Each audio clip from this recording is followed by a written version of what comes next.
G'day everybody, Mark here again. Back doing another video, a bit of an update video on the gun ban or the gun buyback, which is, yes, been pointed out many times, it's not really a buyback if they didn't own it. But listen, and as I said last time, this is not a political channel, but I do want to help out if I can, and certainly I've been speaking to people over the last week and we're finding out what's going on, and just wanted to give you a little bit of an update on that. As for the actual gun ban, the details, I linked it in the video below last time. I'll do it the same. It's below the video as to what the actual calibres that they're looking at banning at the moment, and a little article that goes with that. But basically it's high power, very powerful cartridges which have been deemed as ones that can penetrate police body armour or police armoured vehicles. So bit of a peculiar thing. Yes, there's some stuff that doesn't make sense with that. This is target shooters. This has got nothing to do with war or any of that sort of stuff, and not something you can really conceal or use in any shape, form, fashion like that. But listen, that's the basics of what the ban is, and the buyback is, or it's not necessarily a buyback. There is an opportunity for them to pay some money for it. We don't know how much yet, that type of thing, or you just can't possess them anymore on a personal license. And I suppose the details that go into that, and for what people don't know about this situation, would go into the main concern. Yes, it's about buying, taking guns off people, so there is obviously an overall concern, as there is all over the world, from people who are involved with firearms or involved with freedoms, I suppose you'd call it, where governments start doing that sort of thing. And there's an underlying concern. Is this the beginning of a lot? And for sure there's some logic to say yes, that would be the case. But probably the bigger issue that we have here in Western Australia is that the way this was done, it was done in a fair bit of a sort of a secret way. It was done without consultation, without them talking to the organisations that are supposed to be helping organise this sort of stuff. It's also done out of, from what I understand at least, a reinterpretation and writing some different regulations rather than changing the law at this stage. But we are in the midst of where they're looking at rewriting the legislation to bring it up to date. I think the last lot was written in 1974, and this is just a reinterpretation of that for these regulations. So the fact that it happened without consultation is a pretty big issue. And I suppose that's where I move into what really that's the basics of the problem. The bigger problem would probably be the fact that we have unelected government officials, and probably elected as well, but at least the unelected ones are certainly making decisions for the population. This is about a few firearms at the moment, so it's only a small cut, I suppose you'd look at it in that sort of picture.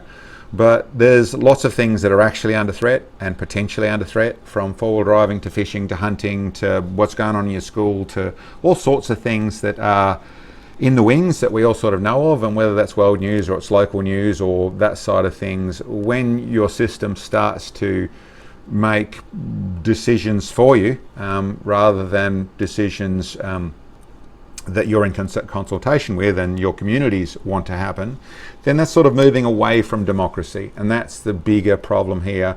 But it's also a bit of an advantage in this situation. Well, that's, I suppose, my way, and this isn't my thoughts as much as I come from my own thoughts. There's a fair bit of discussion going on. So that's really what I want to let people know, is that yes, there is people who are stopping and thinking about this situation and trying to formulate a good way forward. And that is, I suppose, straight up, I'd say that's at your local club with your shooting or in any form of the firearm side of things, your local dealer. They should have stuff, and they're looking at, and I'll get back to this as well, but to start off with is writing letters to your local member. There is talk of protests and things like that, as that might be coming, but at the moment that's deemed problematic for obvious reasons, which I'll get into. But writing a letter to your local member to say, hey, listen, it's not okay that your police minister or that your government is making decisions for our citizens without talking to our citizens. It's not okay that you've used the media to stage things and set up things to make it look like a particular thing is actually happening, and then it's sort of swept under the rug, so we can just try and make this happen. And that's sort of the situation we're looking at. A lot more information to come with it, and listen, that is only the limited information I have on the situation, but that's what's being said. That's what people are talking about. The sort of a little bit of the strategy or the thought that people have is to really get this information out here. Although there was a press release, it was done on pretty low key. There's not a lot out there, so there's a lot of people that don't know. There's a lot of people in the gun clubs. We were at the local shooting range and talking to lots of people, and some people knew, and some people were definitely fairly emotional and fairly frustrated or annoyed or angry, or all the different which places they were with what was actually happening. Some people are extremely concerned and worried. You know, there is basically an issue we have in Western Australia, but I think it's a little bit all over the world, probably a little more in our neck of the woods because we have a very regulated situation. But the gun community has been very much demonised in various forms for a long time, and that, yes, there's the keyboard warriors that would go out and fight the world and all the things that they will do, but in reality, at least a lot of the people I spoke to, they're very concerned and they don't know how to move forward. It's hard. There is risks attached to things. They're concerned about what's going to happen. So the strategy would go with that is to work out some smart things to say. If it goes past that point, understand that, and I suppose this is something for the whole world in various forms, is that a lot of us, not all of us, there's others, but there's the majority of us are mature, white, Caucasian males. And we live in a society which is a lot all over the world. I don't know if it's everywhere, but we certainly see a lot of it, where we've been very much weakened or demonised as well. We're to the point where it's very easy to slant that we're doing the wrong thing by what happens in whether it's media or it's in government or that sort of stuff. And I suppose without getting too victim-y about that, I would say that we all have, majority of us have missuses or girlfriends or daughters, and if we explain this situation properly and put it forward to where we're really at, and this is about big government, this is about government taking away democracy to a certain degree, and how important that is, that it might be your thing. It might be to do with your kids in your school and the decision being made there. It might be to do with the fishing that you love to do, or it might be to do with the four-wheel driving you love to do, or it might be to do with the fact you go to a racetrack, or you deal with race cars, or you deal with horse racing, or you deal with whatever leisure it is, whatever that you actually do, that's potentially going to be one of the things that is a decision made for you and you don't need it anymore. And really what we want is just the free Australia, Western Australia that we've always thought it was. As to how much it was or wasn't, and how much rights we actually do have or don't have, still our perception is that that's the great Australia we want to live in, and we do want to have those rights, whether we just perceive them or we just live them, but where we can get to that place. And that is by telling our government it's not okay to make these decisions. I suppose a couple of things I'd go into this equation is to talk about this stuff a little bit is also one of the things that I mentioned last time, I don't know if I mentioned this time at all, but I mentioned about a left-leaning media, and I mentioned about the left side of government. Now these are valid things, but only in the context of today. And I actually find them probably a little bit negative things in some of the comments I saw on there.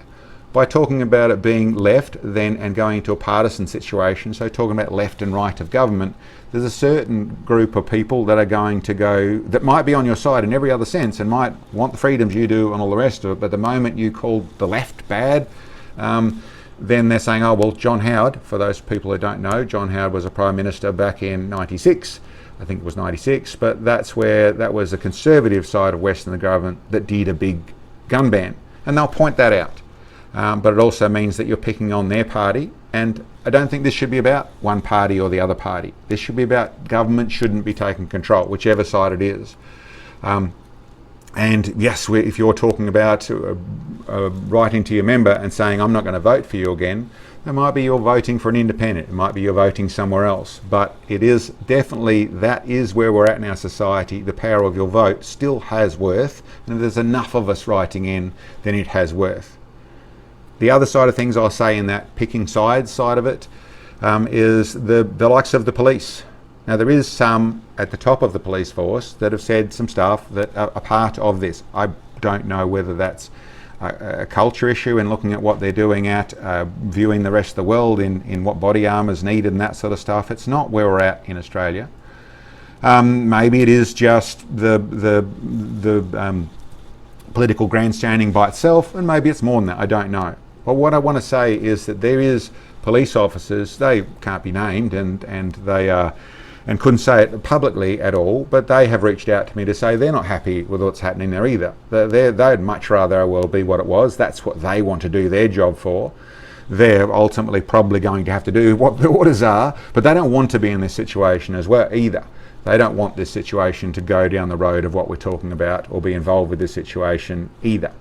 So it's not anti-police, it's not anti-anybody, left or right, that side of things. This is very much wants to be our best foot forward. This is, if it does come to more than, or even while we're talking about writing into the MP, which is the main plan at the moment, write to your local member. If we can get 5,000, 10,000, 50,000, 100,000, 200,000, a million, whatever it is, letters into them saying, listen, I'm not voting for you again unless we change the situation, then we have some power. We've got to wake up the sleeping masses. We've got to point out that they're in the crosshairs too. It's just not their turn just yet. So, and listen, that's the nature of what's actually happening. We see that all over the world. As to how bad our situation, I don't know. We've only got this little moment we're talking about of some guns being banned. But it was not done in a process that makes sense. We need to stand up and team together on that side of things, which is very much where people are going. That's going to take some organisation, and the reason why I'm sort of selling the story a little bit is that need to get it out there. We've certainly got it to clubs. There are dealers starting to talk to each other. There's other organisations that are part of that situation that well, I suppose coming on board, whether that's becoming aware or becoming aware of a plan, that's what's sort of happening. And that's where to watch this space. Really go and talk to your local club. If your club isn't talking about it, then get them talking about it. Let's have this conversation. We want to put our best foot forward, but that doesn't mean smile and wave and walk away. That means that we make sure that we present the fact that we're serious about this and we want to get our democracy working as it's supposed to be. So decisions like this are not okay. It's not how to get our country better. And if it is about votes, which I suspect a fair bit it is, this is a mistake. Don't do this. Go down a different path. Take this back, step back a little bit, and let's work together to make our country great. And use that as your positive rather than trying to take it away from the few to try and please the many. Let's make the many unhappy with the situation. So talk to your local club, talk to your dealer. If they're not talking to you, then start this process. Do what it needs to where it is the people on the ground that are coming forward and saying what we need to. And hopefully with enough letters and enough, there'll be a response and we can start to go forward again in that sort of situation. And I'll be here to tell you that it's getting better. I'm not at all in any of the control of this situation, but I have been speaking to people. I do have a platform where people can hear sort of stuff, so I'll do what I can. But like I said, not political in how I want to put things forward and what the channel is. Maybe that will change in time to come with a different channel or something like that. But doesn't mean me and Sam are not a big part of wanting to be the right thing. We don't want the people who, and this is probably a step too far in the statement, but the only thing it takes for evil to succeed, or let's say corruption to succeed, is for good people to do nothing.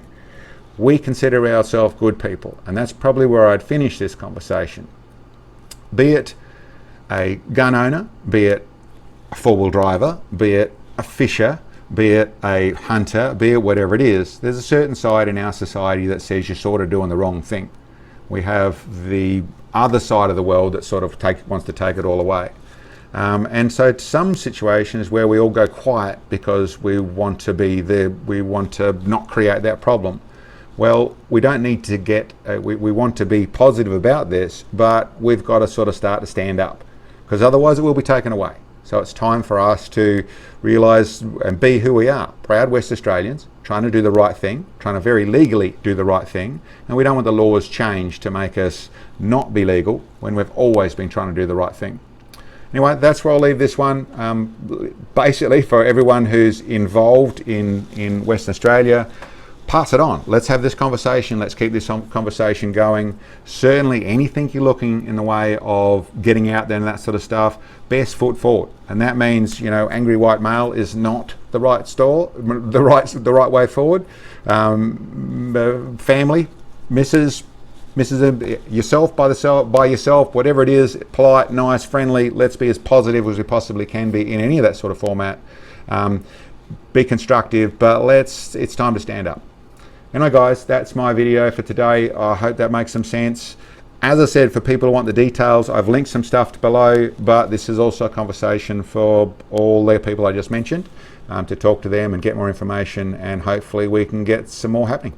Anyway guys, thanks for checking in. We'll catch you next time.